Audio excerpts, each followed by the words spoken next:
عارفين أكتر حاجة ممكن تتعبنا من غير ما ناخد بالنا؟ مش الظروف ولا الناس، هو عقلنا نفسه.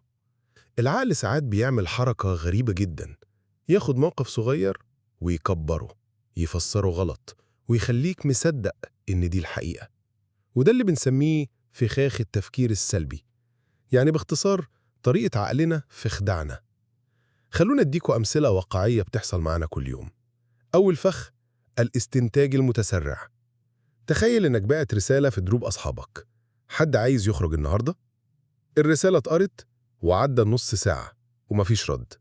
عقلك على طول يشتغل: تمام، محدش عايز يجي معايا، أكيد زهقوا مني، يمكن أصلا ما بقوش يحبوا وجودي. تبدأ تتأخل وتقول خلاص أنا ماليش لازمة. لكن الحقيقة، واحد كان في وسط محاضرة، التاني في اجتماع، والتالت سايب الموبايل بيشحن. يعني مفيش حد رفضك أساسا، لكن انت وقعت في الفخ وصدقت انك مرفوض. تاني فخ: التفكير الكارثي. واحدة جوزها متعود يرجع من الشغل 6:30، النهاردة الساعة بقت 7 وهو لسه ما جاش. بدل ما تقول الطريق زحمة، دماغها على طول أكيد عمل حادثة، أو يمكن زهق مني ومش عايز يرجع البيت. تقعد تسرح في السيناريوهات وتتوتر وتعيط. وبعد نص ساعة يدخل البيت يقول لها آسف يا حبيبتي الطريق واقف. هي تكون استهلكت أعصابها كلها على لا شيء. تالت فخ: التعميم المبالغ فيه. شاب قدم في شغل وما اتقبلش، يرجع البيت يقول واضح إني ما عنديش أي كفاءة، أنا عمري ما هنجح، رغم إن اللي حصل مجرد تجربة واحدة، مش تعريف لمستقبله كله. يمكن الشركة دي مش مناسبة أو كانوا محتاجين خبرة أكتر، لكن هو عمم: أنا فاشل في كل حاجة. رابع فخ: التفكير بالأبيض أو الأسود.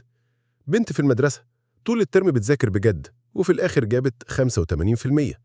بدل ما تفرح إنها من الأوائل، دماغها تقول طول ما أنا مش 100% يبقى ما استاهلش أفرح.